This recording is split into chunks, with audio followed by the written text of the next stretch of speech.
New tonight, it is the latest questionable spending by CPS Energy, and its leadership was in no mood to talk about the subject with the Night Team's Dylan Collier. Our investigation found the utility spending hundreds of thousands of dollars on what the utility calls transitional housing payments for some current and former executives. CPS's vague answers and what we found happening at other public entities in tonight's Defenders Report. The LinkedIn pages of former Chief Information Officer Karen Kerwin and one-time utility CFO and Treasurer Dolores Lindsay Jones show that each spent less than 2 years working for CPS Energy.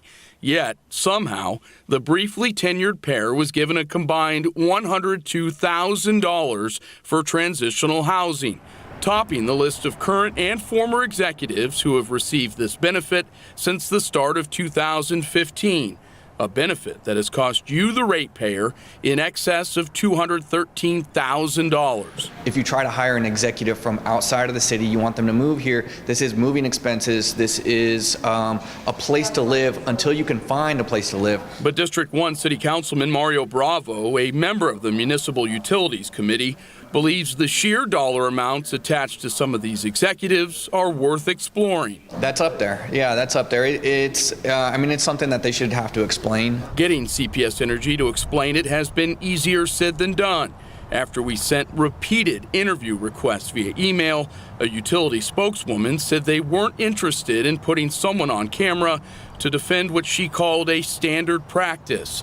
But is it standard? Records obtained by the defenders show the city of Bryan, which runs a public but much smaller power company, doesn't cover housing costs for any utility executives or city employees for that matter. The city of San Antonio, which has a workforce nearly 4 times the size of CPS, does offer to cover housing costs for some executive level positions, but typically caps that amount at $16,000.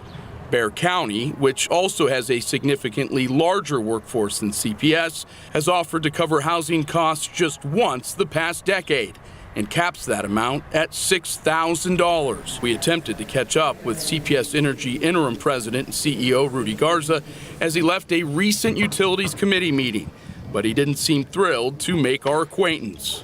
Rudy, can we ask you real quick about the transitional housing figures that were released to us? I'm not gonna talk about that. Please don't touch me. I'm not gonna talk about that. Don't put your hands on me. You've already done what to us? Yeah, I'm not gonna talk about that issue. I think we've given you the information. You haven't, though. You haven't answered any questions other than to say it's transitional housing. You know, the figures kind of jump out. $57,000 for a former CIO, $44,000 I'm not taking any statements right now. He's got a meeting he's got to get to. Sorry.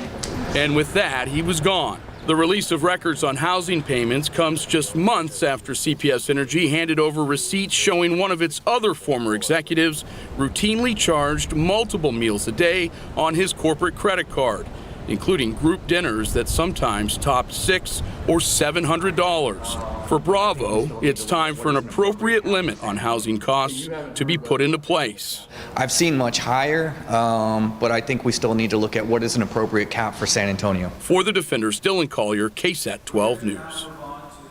CPS officials have given no indication whether a cap on housing costs currently exists. 4 of the 8 executives who appeared on the list still work for the utility, including its current chief information officer, a senior director, and 2 vice presidents.